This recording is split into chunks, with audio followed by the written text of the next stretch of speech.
This is the story of a man named Stanley. Stanley worked for a company in a big building where he was employee number 427. Employee number 427's job was simple. He sat at his desk in room 427 and he pushed buttons on a keyboard. Orders came to him through a monitor on his desk, telling him what buttons to push, how long to push them, and in what order. This is what employee 427 did every day of every month of every year. And although others might have considered it soul-rending, Stanley relished every moment that the orders came in, as though he had been made exactly for this job. And Stanley was happy. And then one day, something very peculiar happened. Something that would forever change Stanley. Something he would never quite forget. He had been at his desk for nearly an hour when he realized that not one single order had arrived on the monitor for him to follow. No one had showed up to give him instructions, call a meeting, or even say hi. Never in all his years at the company had this happened, this complete isolation. Something was very clearly wrong. Shocked, frozen solid, Stanley found himself unable to move for the longest time. But as he came to his wits and regained his senses, he got up from his desk and stepped out of his office.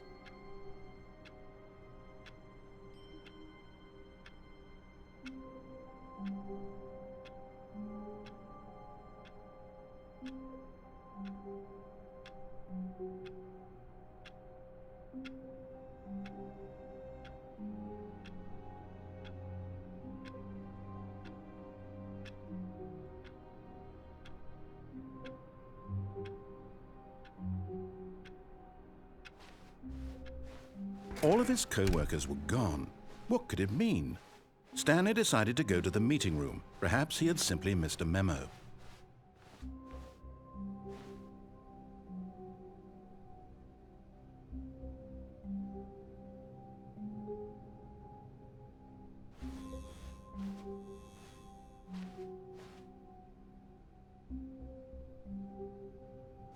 Oh, good. You noticed my sign. Yes, I have something very exciting to show you.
You see, Stanley, I've been reflecting on the Stanley Parable and about how roundly disappointing this ultra-deluxe version has turned out to be.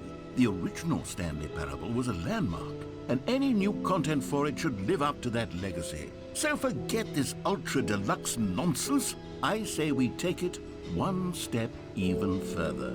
Which is why I'm very proud to announce for the first time ever, the Stanley Parable 2.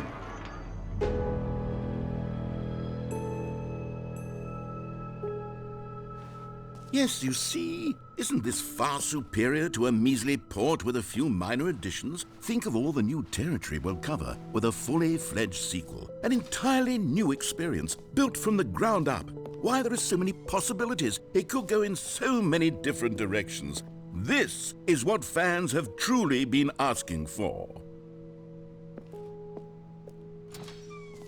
Now, to be clear, I haven't quite nailed down what exactly the Stanley Parable 2 is going to be, but let's take a look at some of the features I've been developing for it. I figure that if I can loosely organize a handful of interesting concepts, that surely the game will sort of naturally spring up around them. It'll all work itself out. Game development is much more of a fuzzy magic than anything scientific or logical, really.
Here we are. Go on, try out some of the new features.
Now here's something special. You remember that broken test trophy that got left in the game on accident? Well, I'm developing a technology to simply give you the trophy. Yes. You see, you'll come to this lever, and when you pull it, the trophy will be given to you. It's as simple as that.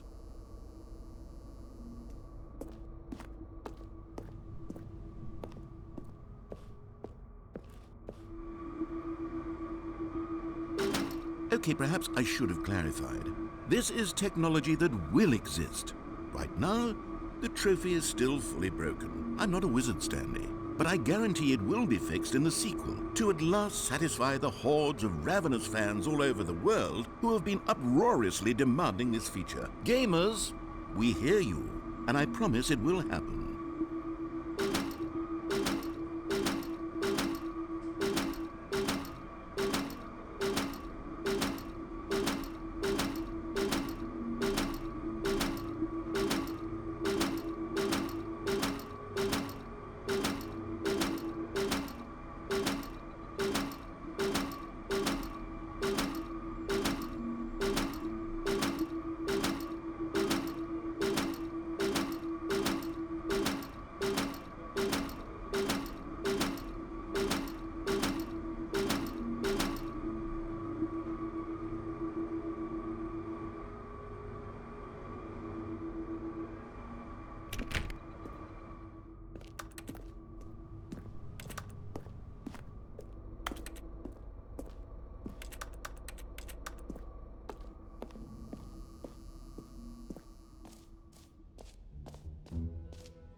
What else? What other exhibits haven't we seen yet?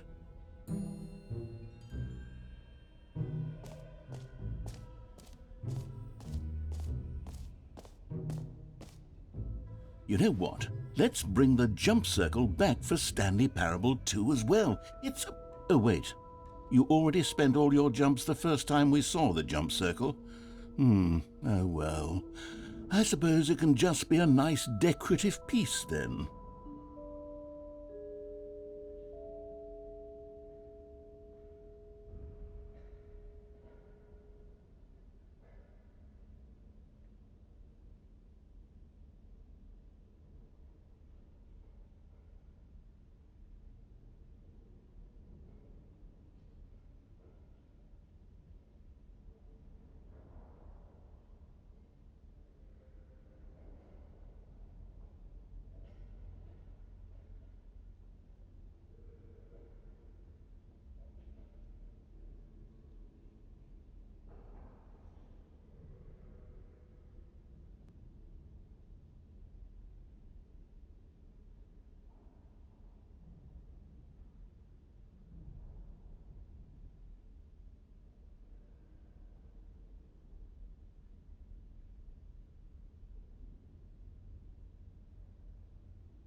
Ah, collectibles. Now it's a real video game. In the Stanley Parable 2, you'll run around gathering up these miniature Stanley figurines. And what's truly innovative is that there will be no reward for collecting all of them. I don't want to stifle the intrinsic joy of watching a number go up. You simply collect all of them, and then you move the hell on with your unremarkable life.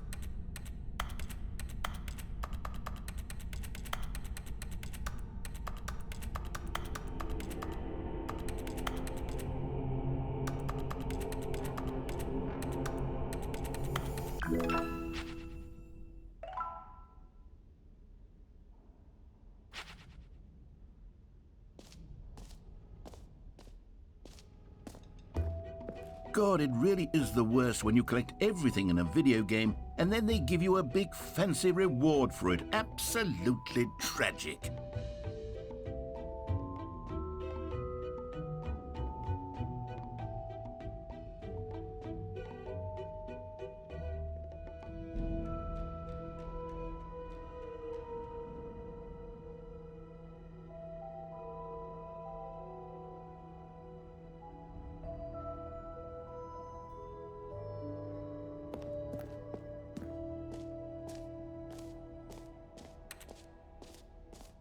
Calling it the Stanley Parable 2 is just so much catchier than Ultra Deluxe, don't you think? Ultra Deluxe? What does it even mean? But the Oh goodness, Stanley, this is fairly awkward. I hate to do this, but before you leave, you really should go to the bucket exhibit. You see, there's a surprise I was going to spring on you later, and it involves the bucket. And I really do hate to break the illusion, but it's important that you go see the bucket, okay? All right, I'll get out of your hair now.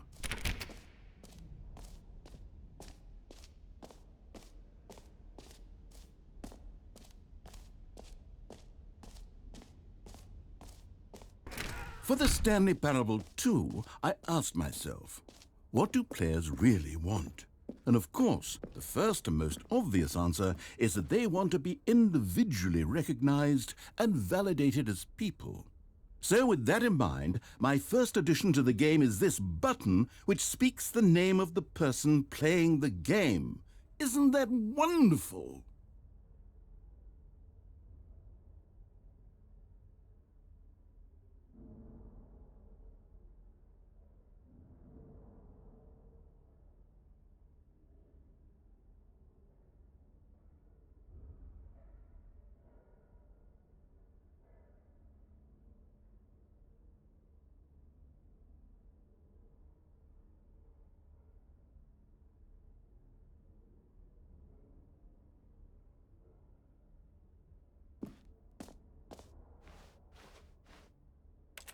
Jim.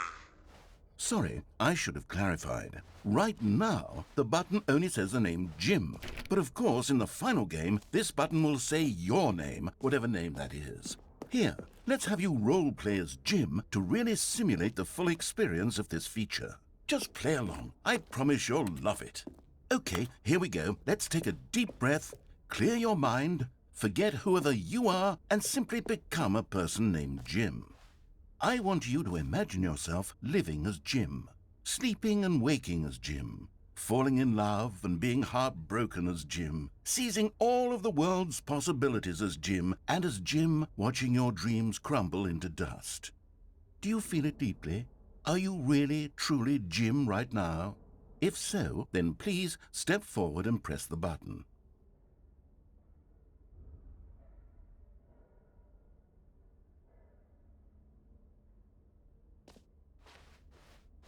Jim. Yes, you see? What a thrill, what a rush. That was you. The button described you. Do it again, do it again.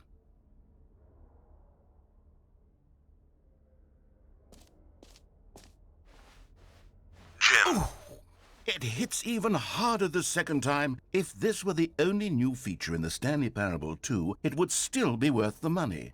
Let's take a break from the Jim button. I'm too emotionally drained from all of this personal validation.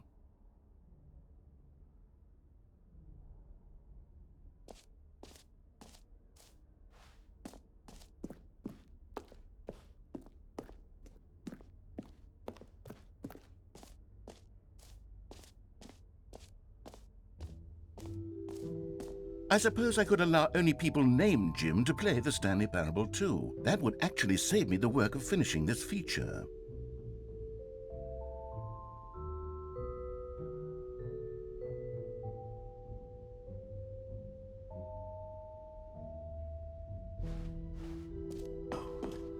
An epilogue would be fun, wouldn't it, Stanley? Yes, it would go at the end of the, well, we'll figure that out later.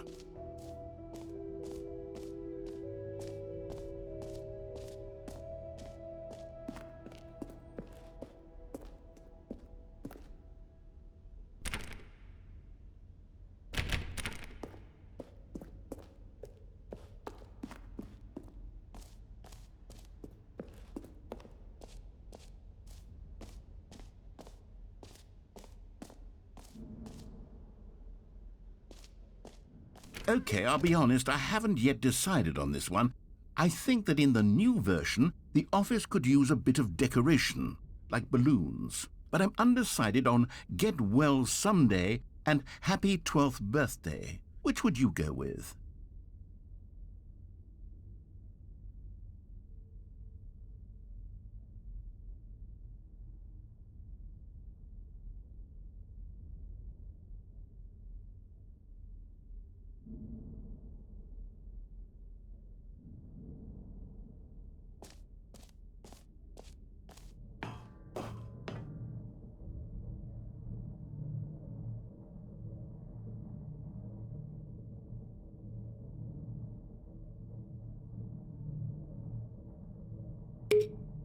You know, sometimes when you solicit another person's opinion, it makes you realize that you knew which one you actually really wanted all along.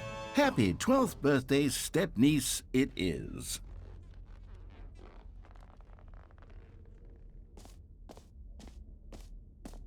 Or actually, maybe I should have gone with... No. No, I've made my decision, we're moving on.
A common complaint of the Stanley Parable was that it was confusing and paradoxical, that it engendered a chaotic sense of reckless despair in those who played it. Well, I am happy to say that after much consideration, I've engineered a clever solution to this fundamental problem with the game.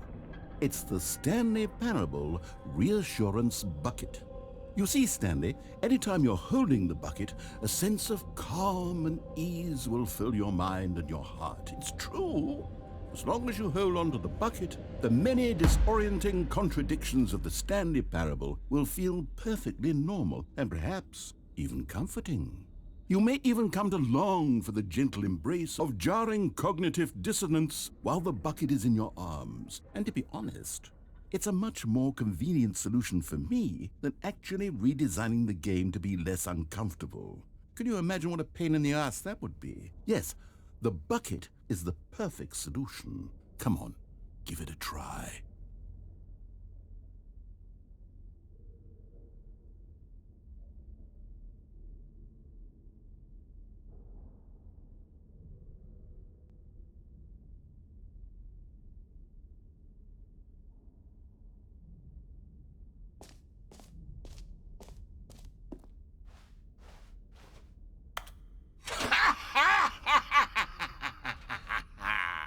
Can you feel it? The glow of comfort, even in the face of crushing despair, must already be sweeping through your body. And in fact, can I say that I do believe the bucket lends you an air of charisma as well? I think that just holding it has made you the slightest bit more attractive as a person. The benefits of the bucket seem to go on, don't they? All this and more await you in the Stanley Parable too.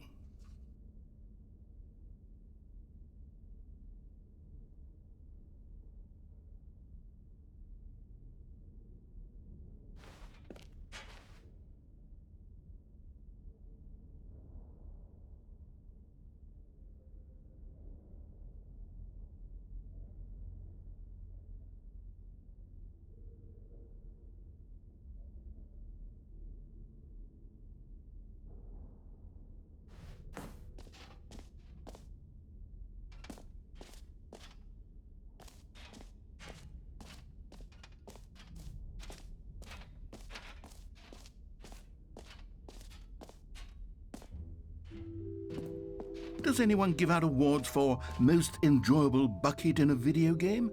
That really should be an award if it isn't already.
So, Stanley, what do you think?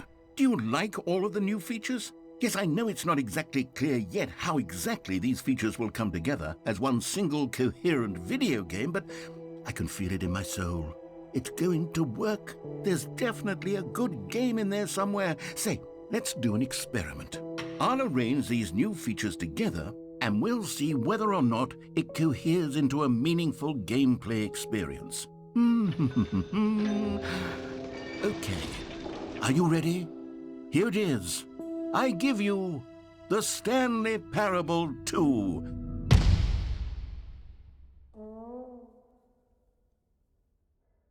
I mean, there's potential here, right? It's sort of... Okay, never mind. Hold on, let me do a different arrangement.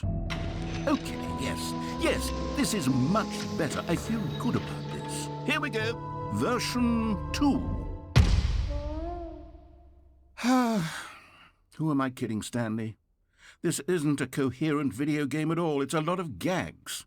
And I do very much enjoy creating gags, but they don't add up to anything. I wanted more than anything to create a sequel that would capture all the magic of the first game. I wanted fans to love it. No matter how good these gags are, they won't stand on their own. They would need the structure and the gameplay of the original. Wait, maybe that's it.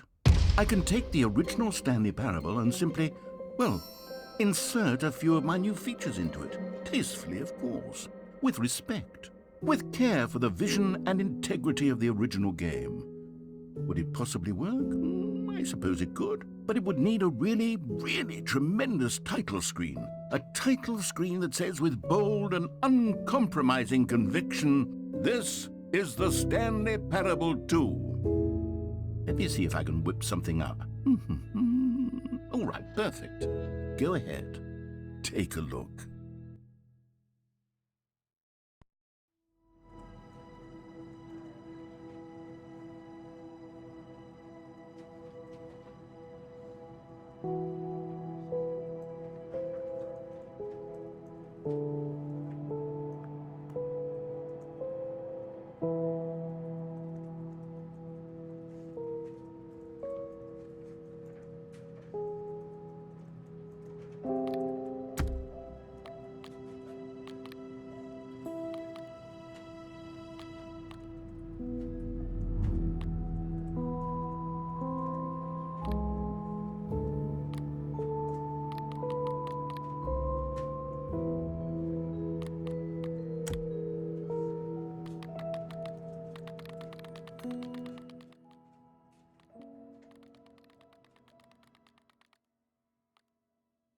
This is the story of a man named Stanley.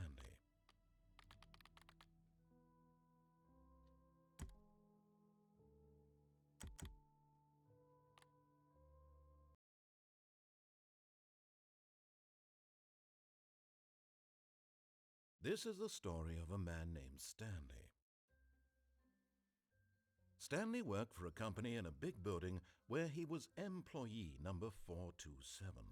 Employee number 427's job was simple.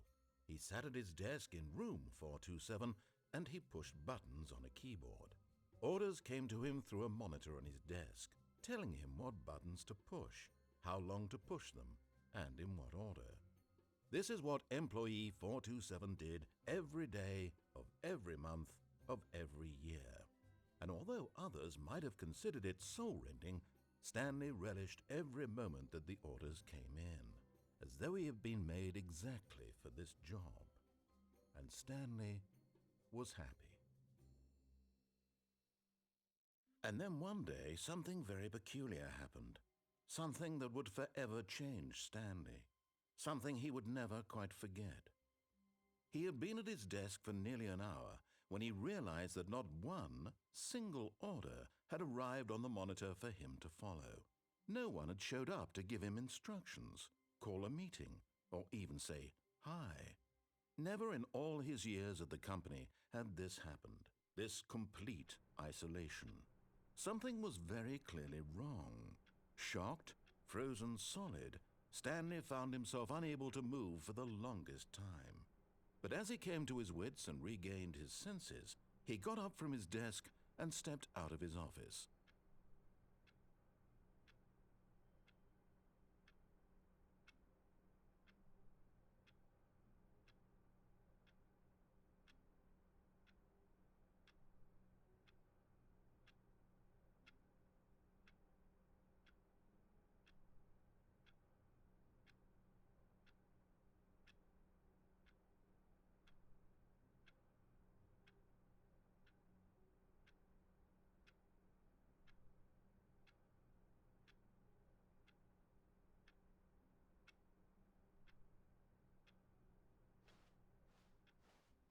All of his co-workers were gone.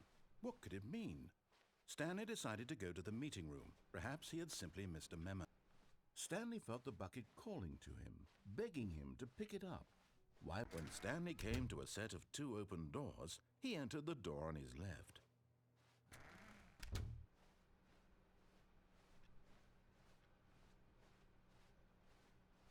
Yet there was not a single person here either.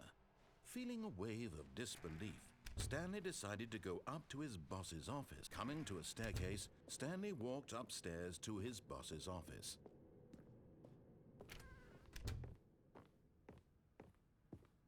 Stepping into his manager's office, Stanley was once again stunned to discover not an indication of any human life. Shocked, unraveled, Stanley wondered in disbelief who orchestrated this, what dark secret was being held from him. What he could not have known was that the keypad behind the boss's desk guarded the terrible truth that his boss had been keeping from him, and so the boss had assigned it an extra secret PIN number, 2845. But of course, Stanley couldn't possibly have known this. Yet incredibly, by simply pushing random buttons on the keypad, Stanley happened to input the correct code by sheer luck. Amazing.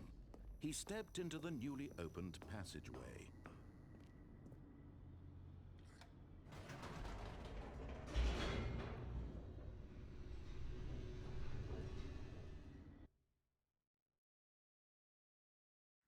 Descending deeper into the building, Stanley realized he felt a bit peculiar. It was a stirring of emotion in his chest, as though he felt more free to think for himself, to question the nature of his job. Why did he feel this now, when for years it had never occurred to him? This question would not go unanswered for long. Stanley walked straight ahead through the large door that read Mind Control Facility. Although this passageway had the word escape written on it, the truth was that at the end of this hall, Stanley would meet his violent death. The door behind him was not shut. Stanley still had every opportunity to turn around and get back on track.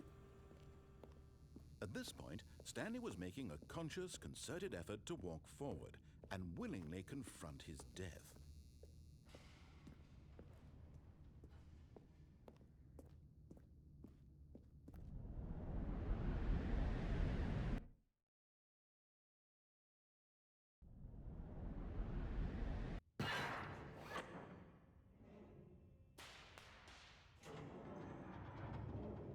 As the machine whirred into motion and Stanley was inched closer and closer to his demise, he reflected that his life had been of no consequence whatsoever. Stanley can't see the bigger picture. He doesn't know the real story, trapped forever in his narrow vision of what this world is. Perhaps his death was of no great loss, like plucking the eyeballs from a blind man. And so he resigned and willingly accepted this violent end to his brief and shallow life. Farewell, Stanley.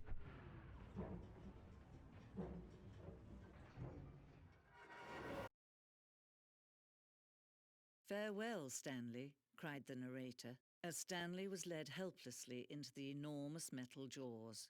In a single visceral instant, Stanley was obliterated as the machine crushed every bone in his body, killing him instantly.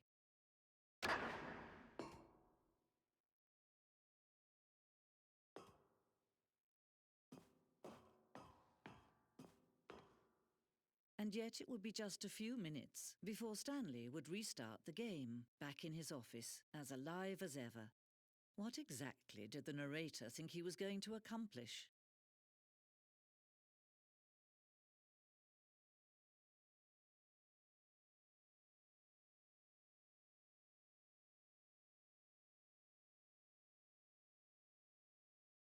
When every path you can walk has been created for you long in advance, death becomes meaningless, making life the same.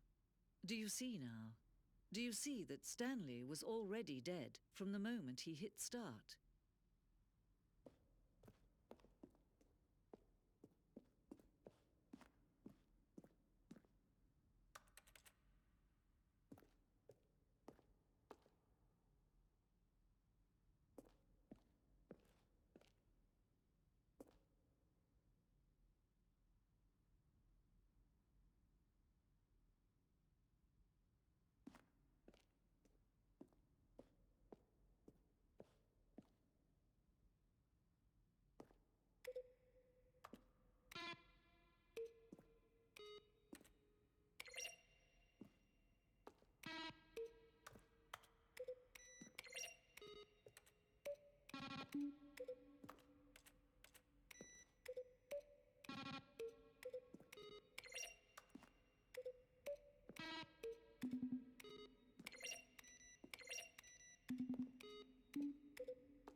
Oh, look at these two. How they wish to destroy one another.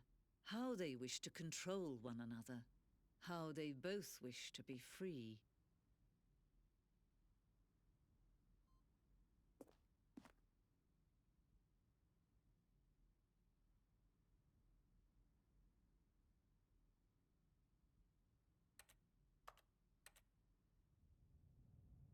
Can you see? Can you see how much they need one another? No, perhaps not. Sometimes these things cannot be seen. But listen to me. You can still save these two. You can stop the program before they both fail. Turn off your PlayStation. There's no other way to beat this game. As long as you move forward, you'll be walking someone else's path. Stop now and it'll be your only true choice. Whatever you do, choose it. Don't let time choose for you.